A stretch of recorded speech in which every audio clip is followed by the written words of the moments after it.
Ano-ano ang mga masuswerteng ihahain sa bagong taon mga bossing? Unang-una, kailangan meron tayo yung mga cake, yung mga umaalsa, kasi maswerte po yun mga bossing, or lumulutang kagaya ng halimbawa ay, bilo-bilo, yung malagkit. Kailangan nakalutang na siya pagtungtong ng 12 para yung buhay po natin, kumbaga magaan yung daloy ng swerte, 'di ba? Kaya tayo naglalagay ng bulak para magaan yung daloy ng swerte. Tapos gano'n din pa mga bossing ko ang isda, kailangan yung isda lagi pong buo, 'wag niyo pong halimbawa, siya ay lulutuin niyo ta's hahati-hatiin niyo, 'wag po. Kailangan buo para ang swerte, isang buo mga bossing, isang buhos mga boss. Gano'n din po mga bossing ko ang, baboy kasi lalo na sa taon ng 2026 Year of the Fire Horse. Nagmamantika po 'yan baboy, ang ibig sabihin masaganang pamumuhay. 'Yan po mga bossing ko, mainam meron kayong ganyan. Gano'n din po mga bossing ko yung mga matamisin, para for love and for happiness at saka yung mga donut, yung bilog-bilog.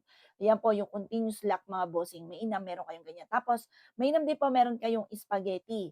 Pero kapag nagluto ka ng spaghetti kasi 'di ba kulay pula, swerte po 'yan lalo na sa taon ng 2026 Year of the Fire Horse mga bossing. Pula, okey po 'yan. Magluto ka ng spaghetti, kailangan 'wag niyong puputulin.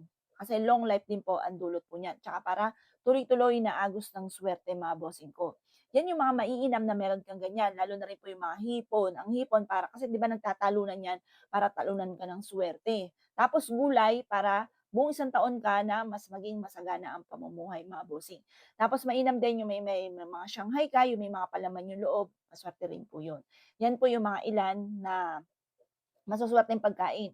Pero kung kakaunti naman kayo at magluluto ka ng sandamukal, naku hindi po 'yan maganda lalo't mapapanisan ka, magtatapon ka, malas din po 'yun. Kaya kailangan tatantyahin mo kung ilan kayo, kakaunti lang kayo, kakapurat, kakaunti lang. Huwag yung madamihan. Puwede yung kakaunti na lulutuin, pero marami, masasakop niyo yung lahat ng mga ano natin na masuswerteng pagkain, pero kakaunti lang. Kasi kapag naman po mahina kayong kumain tapos maghain ka ng sandamukal tapos magtatapon, malas po yun ha mga bossing. O siya mga boss, good luck po sa inyo po lahat.